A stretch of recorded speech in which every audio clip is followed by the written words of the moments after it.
नमस्कार, न्याय टीवी में आप सभी दर्शकों का स्वागत है।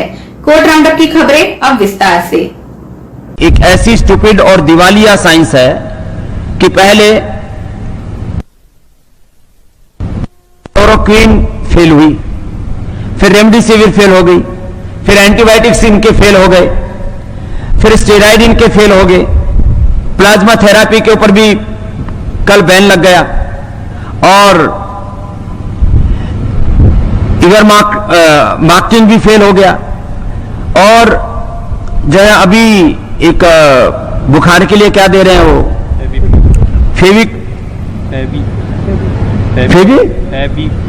फेविफ्लू, वो भी फेल है।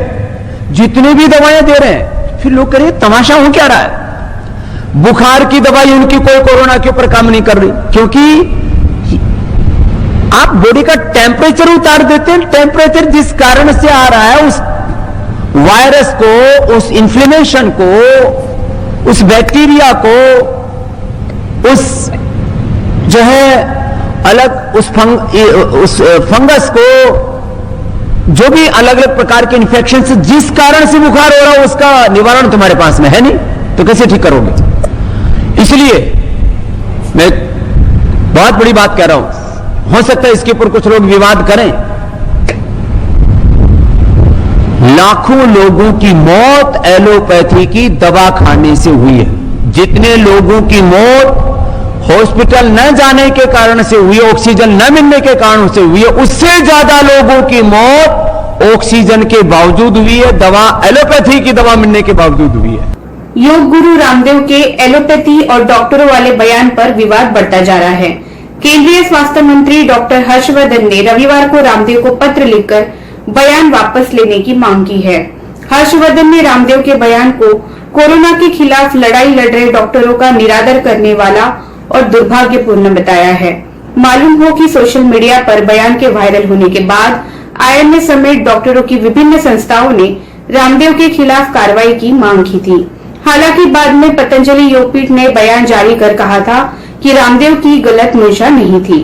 केंद्रीय स्वास्थ्य मंत्री ने रामदेव को लिखे लेटर में कहा, एलोपैथिक दवाओं व डॉक्टरों पर आपकी टिप्पणी से देशवासी बेहद आहत हैं। लोगों की इस भावना से मैं आपको फोन पर पहले ही अवगत करवा चुका हूं। कोरोना के खिलाफ दिन रात युद्धरत डॉक्टर व अन्य स्वास्थ्य कर्मी देवतुल्य है। आपने अपने वक्तव्य से न केवल कोरोना योद्धाओं का निरादर किया, बल्कि देशवासियों की भावनाओं को भी गहरी ठेस पहुंचाई है। कल आपने जो स्पष्टीकरण जारी किया है, वो लोगों की चोटिल भावनाओं पर मरहम लगाने में नाकाफी है। On behalf of Indian Medical Association, we thank our Honorable Health Minister Ji, Dr. Harshvardhan Ji, for understanding the anguish and pain which has created among the medical fraternity, asking Baba Ramdev Ji to withdraw the statements he has made against the modern medicine. Thank you for saluting the modern medical contribution to the healthcare of our country. I am sure that let us respect each other's system of medicine, and this is not the time for us to find fault with each other. This is the time for us to strive hard with the unity, cohesion and coordination for the welfare of our community and welfare of our country. Indian Medical Association is always willing to handhold with the Government of India in all their good measures and all their innovative things in propagating the awareness on the COVID appropriate behaviors and also treating the doctors in the front line. That is why, even though they may know this is a very contagious disease, 1,200 of our people have stood firm in the front line and sacrificed their life. And this is in response to the demand of Indian Medical Association and all the good learned colleagues of this country and various other the gentlemen. The government, the ministry has taken the right action. I am sure this will ensure a smooth and a coordinated functioning in the days to come. Delhi police ने रविवार को पहलवान सुशील कुमार और उसके साथी अजय को गिरफ्तार करने के बाद रोहिणी कोर्ट में पेश किया।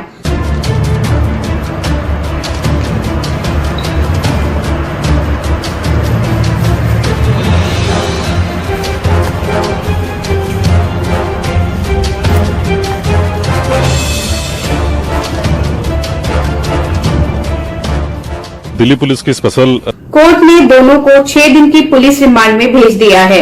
4 और 5 तारीख की रात को कुछ लोग स्टेडियम में आते हैं, तो हमने अभी कोर्ट को बताया कि एक पीसीआर कॉल होती है। पीसीआर में कहते हैं कि कोई हवाई फायर हुआ, छत्र स्टेडियम में 2 लोग चला रहे हैं।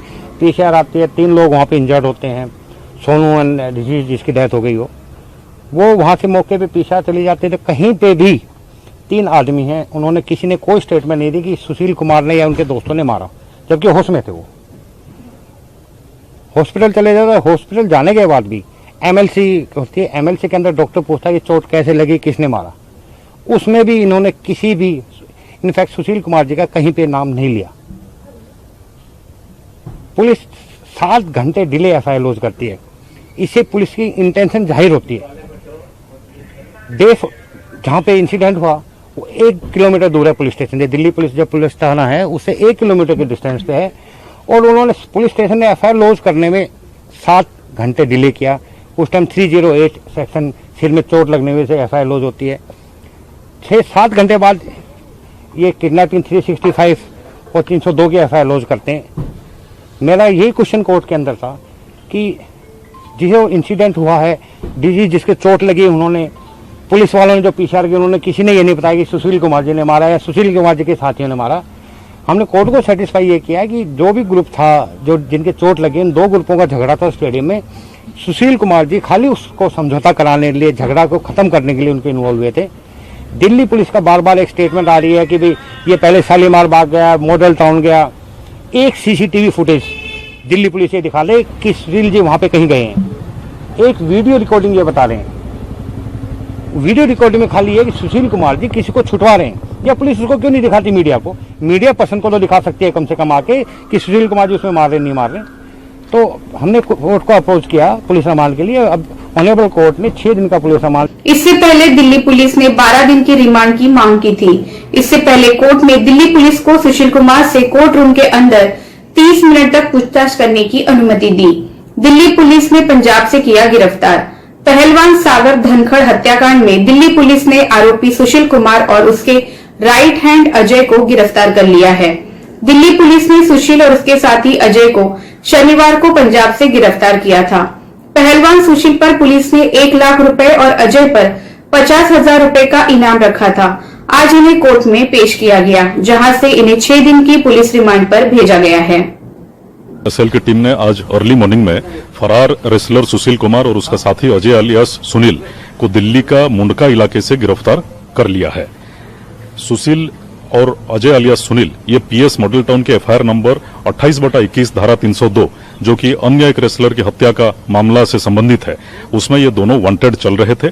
सुशील के ऊपर 1 लाख रुपया और अजय अलियास सुनील के ऊपर 50,000 रुपया का इनाम भी हमने घोषणा किया था। दोनों को गिरफ्तार कर लिया गया है और अभी आगे की तफ्तीश जारी है।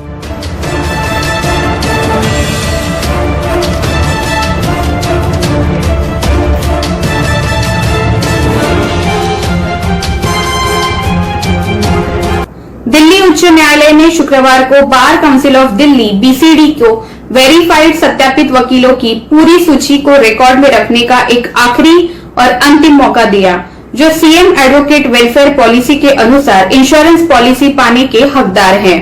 न्यायमूर्ति प्रतिभा एम सिंह की एकल न्यायाधीश पीठ ने new India insurance company limited NIACL को एक स्थिति रिपोर्ट प्रस्तुत करने के लिए कहा, जिसमें उन वकीलों की संख्या दी गई है जिन्हें पॉलिसी जारी की गई है और जिनके नाम एनसीटी दिल्ली सरकार द्वारा अपात्र पाए गए हैं। इलाहाबाद हाईकोर्ट ने आकस्मिक अवकाश पूरा होने के बाद कोविड-19 के संक्रमण की वजह से कार्यालय नहीं आने के कारण गौरव बंसल नामक कर्मचारी को उत्तर प्रदेश सरकार के संबंधित अधिकारियों द्वारा जारी निलंबन आदेश निरस्त कर दिया है। निलंबन आदेश इस आधार पर निरस्त कर दिया गया कि याचिकाकर्ता के रवैये को लेकर प्रारंभिक जांच अब भी लंबित है। न्यायमूर्ति रजनीश कुमार की एकल बेंच ने कहा है, पक्षकारों के वकीलों की दलीलों पर विचार करने और रिकॉर्ड का अध्ययन करने के बाद ये स्पष्ट है कि ऐसे मामलों के लिए रिट अपील नंबर 53895 और 2013 पर 3 सितंबर 2013 को जारी फैसले और आदेश के अनुसार ये कानूनी स्थिति पहले ही तय की जा चुकी है कि प्रारंभिक जांच लंबित रहने के दौरान निलंबन आदेश जारी नहीं किया जा सकता। उपरोक्त फैसला इस कोर्ट की फुल बेंच द्वारा राजवीर सिंह बनाम उत्तर प्रदेश सरकार एवं अन्य 2010 एडीजे 246 मामले में दिए गए निर्णय पर भरोसा जताते हुए जारी किया गया है।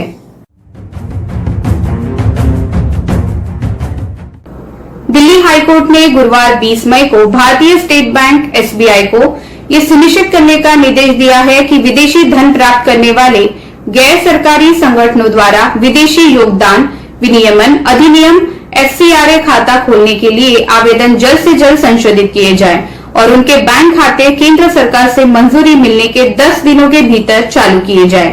न्यायमूर्ति रेखापल्ली की खंडपीठ ने गैर सरकारी संगठनों द्वारा दायर याचिकाओं के एक समूह में ये आदेश दिया। इस आदेश में हाईकोर्ट द्वारा गृह मंत्रालय को विदेशी योगदान विनियमन के तहत विदेशी धन प्राप्त करने वाले गैर सरकारी संगठनों द्वारा अधिनियम एफसीआरए खाता खोलने के लिए समय सीमा 1 अप्रैल 2021 बढ़ाने पर विचार करने के लिए कहा गया है।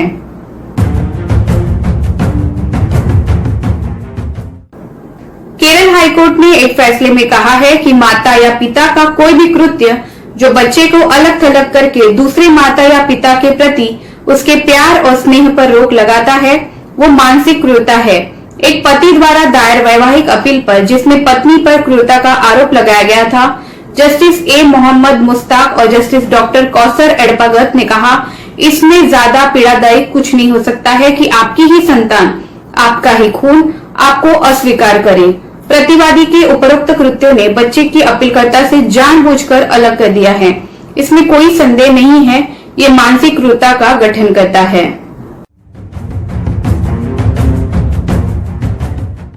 ये देखते हुए कि कट्टर हिंदू एकता व्हाट्सएप ग्रुप बनाने में याचिकाकर्ता की भूमिका जांच के दायरे में है, दिल्ली हाईकोर्ट ने शुक्रवार को दिल्ली दंगों के दौरान हुए हाशिम अली हत्या मामले में पंकज शर्मा को जमानत देने से इनकार कर दिया। शर्मा 10 मार्च 2020 से न्यायिक हिरासत में है। जस्टिस सुरेश कुमार कैत की सिंगल जज बेंच ने कहा, याचिकाकर्ता की दलील की उन मामलों के जैसी ही है।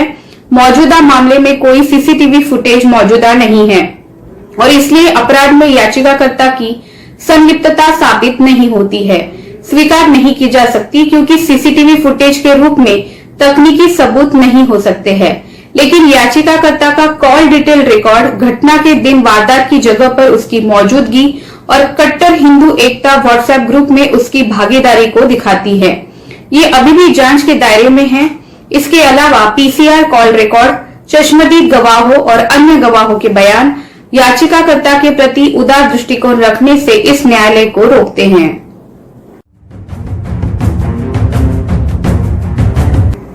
फिलहाल बस इतना ही। अन्य खबरों के लिए जुड़े रहिए न्याय टीवी के साथ। नमस्कार।